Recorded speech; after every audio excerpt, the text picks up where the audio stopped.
क्या रामनगर से पूर्व ब्लॉक प्रमुख और विधानसभा चुनाव लड़ चुके संजय नेगी को कांग्रेस पार्टी में अभी तक शामिल न कर पाना कांग्रेस की कोई बड़ी सियासी चूक है?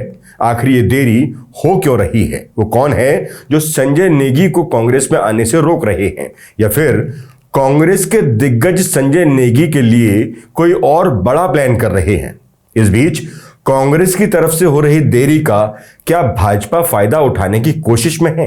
और सबसे बड़ा सवाल कि आखिर संजय नेगी में ऐसा क्या है कि कांग्रेस से लेकर भाजपा और यूकेडी जैसे सभी राजनीतिक दल संजय नेगी को अपने पाले में करना चाहते हैं?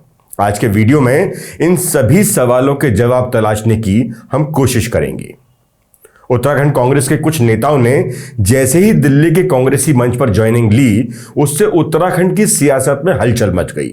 इससे पहले भाजपा काफी समय से दावा कर रही थी कि कांग्रेस के कई नेता भाजपा में शामिल होना चाहते हैं, लेकिन लोकसभा चुनाव के बाद कोई भी बड़ा नेता भाजपा के पाले में फिलहाल अभी आया नहीं है।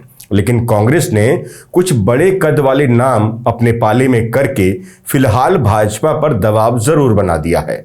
भले भाजपा इस बात से खुले मंच से इनकार करे, पर सच यही प्रतीत होता है कि भाजपाई शीर्ष पर बैठे कुछ नेता बेहद तल्लीनता से और गंभीरता से लगे हैं कि कुछ बड़े नाम कांग्रेस पृष्ठभूमि के वो अपने पक्ष में करके उनकी ज्वाइनिंग करवा के कांग्रेस को इसका जवाब दे सकें, जिसके लिए उनकी टीम ने संभवतः हाथ पैर मारने शुरू भी कर दिए हैं।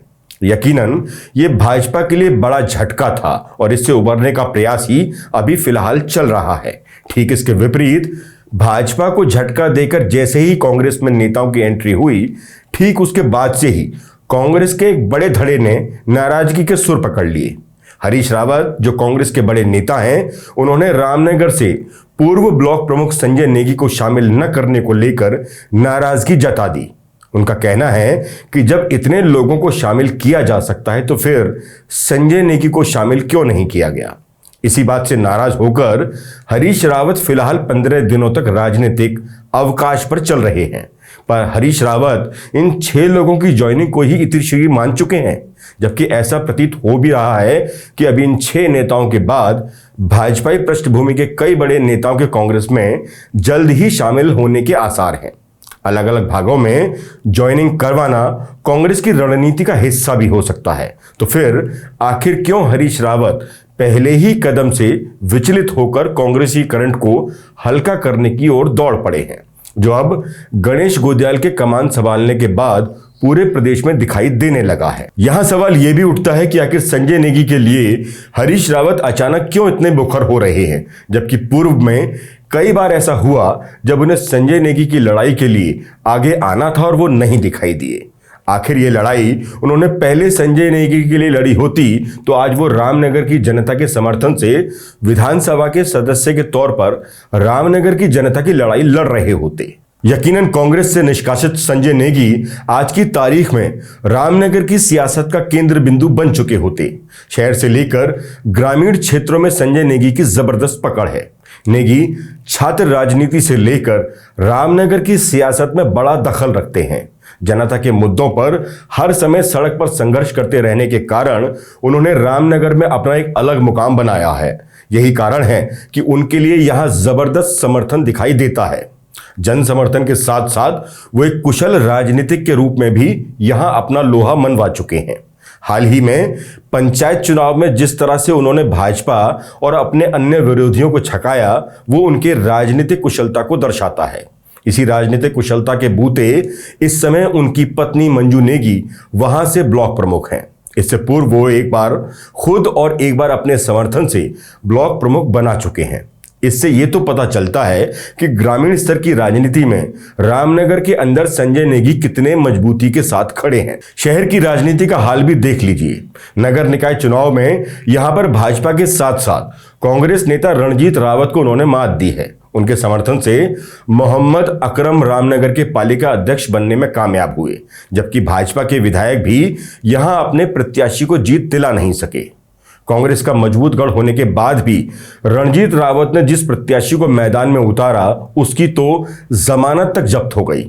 इससे ये तो साफ हो जाता है कि संजय नेगी इन्हीं वजहों से कांग्रेस, भाजपा और यूकेडी जैसे क्षेत्रीय दलों की पसंद है।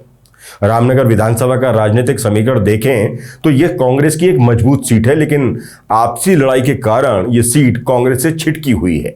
संजय नेगी 2012 से लेकर 2017 में भी कांग्रेस के टिकट के दावेदार थे, लेकिन कांग्रेस ने उनको यहां से टिकट दिया नहीं। 2022 में भी जब कांग्रेस ने दूसरे प्रत्याशी को टिकट दिया तो संजय नेगी निर्दलीय चुनाव लड़े। नतीजा यह हुआ कि नेगी अपने दम पर 17,000 से अधिक वोट ले गए, जिसने उनको राजनीतिक मजबूती दी। लेकिन अब 2027 का चुनाव है। संजय नेगी 2022 की तुलना में अब और अधिक ताकतवर बन चुके हैं। सिर्फ रामनगर ही नहीं, कई और आसपास की सीटें जहां संजय नेगी अच्छा खासा दखल रखते हैं। रामनगर में जब कई जानकारों से हमारी बात हुई तो उनका कहना है कि रामनगर में तो कांग्रेस का मतलब ही संजय नेगी है। संगठन के कमजोर होने के बाद भी कांग्रेस को यहां खड़ा करने में संजय नेगी का बड़ा रोल है। वजह है रामनगर में संजय नेगी का खुद का एक बड़ा संगठन होना, जो हर परिस्थिति में उनके साथ खड़ा दिखाई देता है। इन सब कारणों से संजय नेगी 2027 के रामनगर चुनाव की एक अहम कड़ी भी साबित हो सकते हैं। कांग्रेस के लिए सबसे मुफीद माने जाने वाली रामनगर सीट पर इससे पहले भी बाहरी प्रत्याशियों को आजमाने वाली कांग्रेस को हार का सामना करना पड़ा है। संजय नेगी का स्थानीय होने वाला फैक्टर यहां की जनता की पहली पसंद भी माना जाता रहा है। संभवतः इस बार भी आपसी कलह और ईगो 2027 में भी यह सीट भाजपा की झोली में डालने की तैयारी में है। यही वजह है कि भाजपाई धुरंधर संजय नेगी को अपने पाले में करने के लिए पूरे जी जान से जुटे हैं। इसी पर संभवतः आज की तारीख में हरीश रावत देर से ही सही उनकी लड़ाई लड़ते दिखाई दे रहे हैं। यह शायद पहली बार है कि सिर्फ एक या दो नेताओं को छोड़कर प्रदेश कांग्रेस से लेकर दिल्ली दरबार तक सभी बड़े कांग्रेसी दिग्गज संजय नेगी को पार्टी में लाकर रामनगर की सीट भाजपा से छीनना चाहते हैं। हरीश रावत का कहना है कि जब इतने लोगों को पार्टी में शामिल किया जा सकता है तो फिर संजय नेगी के लिए देरी क्यों हो रही है।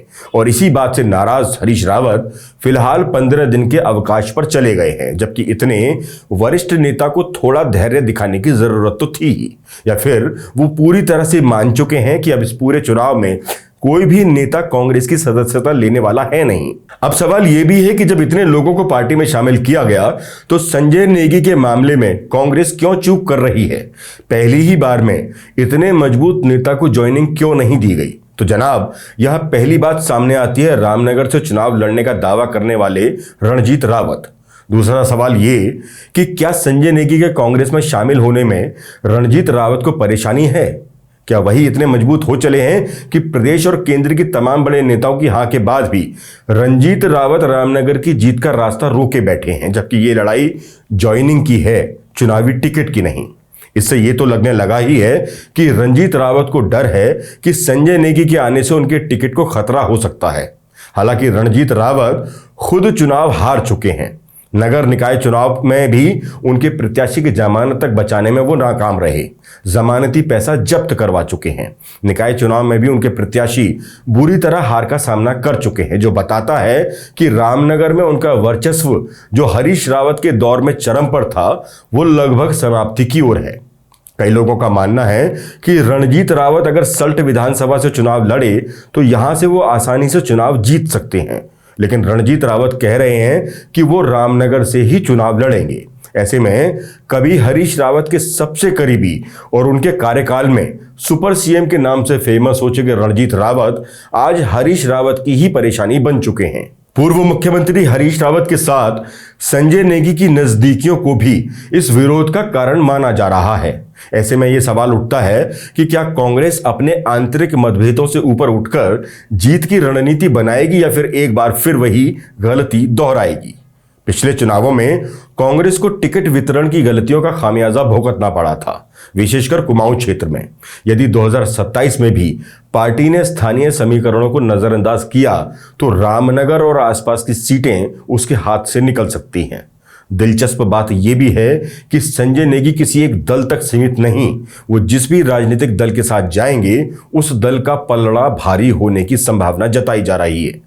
जिस तरह से युवाओं और महिला वोटर्स के बीच में उनकी मजबूत पकड़ है, वो इस चुनाव को निर्दलीय चुनाव लड़कर भी जीत सकते हैं। सोचिए, एक हफ्ते के चुनावी तैयारी कर जनता के पैसों से चुनाव लड़ 17,000 वोट लाने वाले संजय इस बार पूरी तैयारी और दमखम से चुनाव लड़ेंगे। अब जब इतना सुना है तो सिक्के के दूसरे पहलू की तरफ भी थोड़ा ध्यान देने की जरूरत है। दिल्ली में बैठे कुछ मजबूत और भरोसेमंद कांग्रेसी सूत्र बताते हैं कि संजय नेगी को कांग्रेस जल्द पार्टी में शामिल करेगी। बाकायदा उनकी और कुछ और बड़े नेताओं की ज्वाइनिंग को लेकर कांग्रेस कुछ बड़ा करने का विचार कर रही है। हो सकता है कि दूसरी लिस्ट में उनको पार्टी में शामिल कराया जाए। पार्टी सूत्र बताते हैं कि हर हाल में कुछ और बड़े नेताओं को शामिल किया जाएगा, जिसमें संजय नेगी भी उन प्रमुख नेताओं में शामिल हैं। बस ज्वाइनिंग का अंदाज थोड़ा अलग होगा। कांग्रेस नेताओं का भी मानना है कि संजय नेगी का रामनगर के साथ कुछ और विधानसभाओं में जो प्रभाव है वो कांग्रेस के लिए फायदेमंद साबित होगा, जिसमें सिर्फ एक नेता को छोड़कर सभी बड़े नेता सहमत हैं। अब चूंकि चुनाव में समय बहुत कम है तो देर करना मुनासिब नहीं, क्योंकि कांग्रेस की यही देरी भारतीय जनता पार्टी के लिए मौका साबित हो सकती है। संजय नेगी ये भी दावा कर चुके हैं कि भाजपा उनको पार्टी में शामिल करने को लेकर कोशिशें कर रही है। ये बात सिर्फ संजय नेगी नहीं कह रहे, बल्कि जानकार मानते हैं कि खुद मुख्यमंत्री धामी इसको लेकर प्रयासरत हैं। कुछ आला अधिकारियों के भी संभवतः संकेत मिलते हैं। फिलहाल संजय नेगी किसी भी पार्टी में अभी नहीं है, लेकिन कांग्रेस से पूर्व में जुड़े होने के कारण उनका भी कांग्रेस की तरफ झुकाव थोड़ा ज्यादा है। यहां एक बात और, ऐसे समय में जब छोटे छोटे नेता भी निकाय चुनाव और अन्य मौकों पर थोड़े लालच के लिए सत्ताधारी दल के पाले में चले गए, तब भी संजय नेगी आज भी अपनी जगह पर अडिग हैं। भले कांग्रेस ने उन्हें अभी तक पार्टी में शामिल नहीं किया, फिर भी उनसे कांग्रेस का फायदा होता दिखाई देता है।